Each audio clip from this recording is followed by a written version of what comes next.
Student, मैं doctor Durga. कल हमने पढ़ा था कि मांग की लोच क्या होती है। तो मांग की लोच का नियम यह बताता है कि कीमत में परिवर्तन के कारण केवल मांग में परिवर्तन की दशा को बताता है। ये सिर्फ दिशा बताता है, ये नहीं बताता है कि कितना परसेंट चेंज हुआ है। कल हमने पढ़ा था कि मांग की लोच का मतलब ये है कि मांग में किसी भी फैक्टर के कारण कितना परसेंट मांग में चेंज हो रहा है। वो 3 फैक्टर क्या थे जो मांग को अफेक्ट कर रहे थे? वो 3 प्रकार थे। मांग की कीमत लोच, मांग की आय लोच और मांग की आड़ी लोच।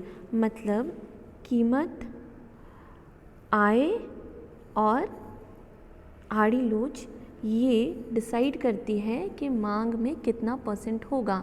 अगर मान लीजिए प्राइस में थोड़ा सा भी चेंज हुआ तो उसमें मांग में कितना परसेंट चेंज हो रहा है वो जो हम शो करेंगे उसको हम बोलते हैं मांग की लोच। इसमें क्या होता है, डायरेक्शन बताता है कि लेफ़्ट जाएगा या राइट जाएगा, मतलब मांग बढ़ेगी या घटेगी। और दूसरा है कि मांग की कीमत लोच। अब हम पढ़ेंगे, हमने 3 पढ़ा फैक्टर कि क्या क्या है, 3 प्रकार मांग की लोच की कौन सी है। मांग की कीमत लोच है, मांग की आय लोच है और मांग की आड़ी लोच है जो मांग को प्रभावित करती है। तो आज हम पढ़ेंगे मांग की कीमत लोच के बारे में। तो मांग की कीमत लोच क्या कहती है? एक वस्तु की कीमत में परिवर्तन होने से उस वस्तु की मांगी गई मात्रा में होने वाले परिवर्तन के माप को मांग की कीमत लोच कहा जाता है। मतलब ये परसेंटेज बताता है कि कितना परसेंट चेंज हुआ है मांग में, किसके चेंज होने से? प्राइस के चेंज होने से। यह कीमत में होने वाले प्रतिशत परिवर्तन तथा मांग में होने वाले प्रतिशत परिवर्तन के अनुपात के बराबर होती है। दोनों percentage change in quantity demanded और परसेंटेज चेंज इन प्राइस, इसको ये इक्वली शो करता है। मतलब ये बताता है कि मांग में कितना परसेंट चेंज हुआ, किसके परसेंटेज के चेंज होने से?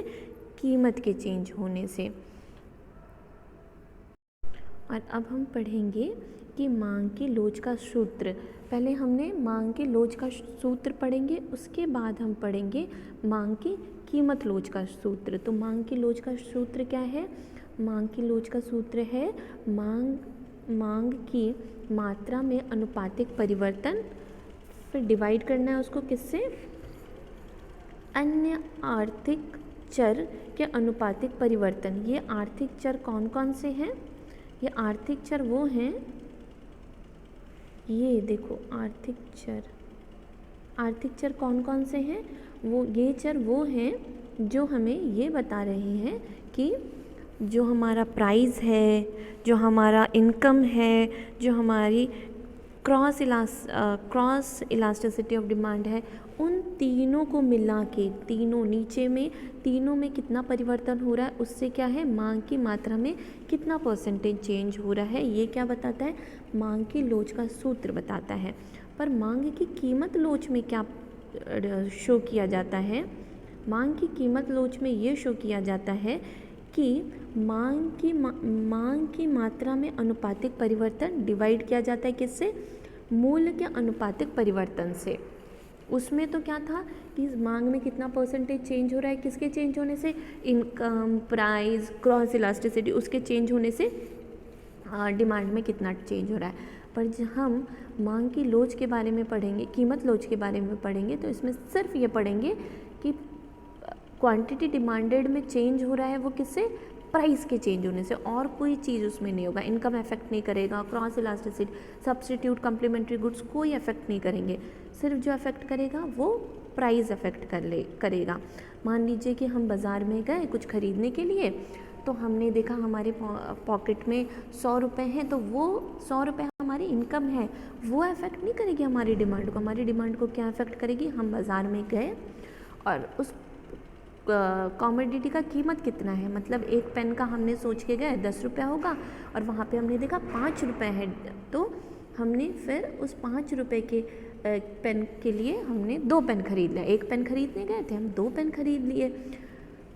तो क्या हुआ कि प्राइस के कारण हमने क्वांटिटी डिमांड चेंज कर दिया। प्राइस में कितना परसेंट चेंज था? 100% चेंज था। 5 रुपये की 10 रुपये की जगह 5 रुपये में मिल रही थी। तो अब हमने क्या किया, हमने क्वांटिटी डिमांडेड को 1 पेन की जगह 2 पेन डिमांड करने लग गए। ये हमने ये नहीं देखा कि हमारे पॉकेट में कितना इनकम है, हमने सिर्फ ये देखा कि हमारी जो कमोडिटी डिमांडेड है उसका प्राइस कितना है, वह इफ़ेक्ट कर रहा है। अब देखिए, मांग की कीमत लोच है, उसके 5 प्रकार होते हैं। कीमत लोच के प्रकार कह सकते हैं, उसकी स्थितियाँ कह सकते हैं, उसकी अवस्थाएं कह सकते हैं, ये सब इसी का ही अलग अलग नाम है। मांग की कीमत लोच के प्रकार, मांग की कीमत लोच की स्थितियाँ, मांग की कीमत लोच की अवस्थाएं, ठीक है। तो वो कितनी प्रकार की होती है? 5 प्रकार की होती है। पूर्णतः बेलोचदार मांग, परफेक्टली इलास्टिक डिमांड। दूसरा है बेलोचदार मांग, इन इलास्टिक डिमांड। तीसरा है इकाई लोचदार मांग, यूनिट इलास्टिक डिमांड। चौथा है लोचदार मांग, इलास्टिक डिमांड। पूर्णतया लोचदार मांग और परफेक्टली इलास्टिक डिमांड, ये 5 हमारी स्थितियां हैं किसकी? मांग की कीमत लोच की, जो हम नेक्स्ट वीडियो में पढ़ेंगे।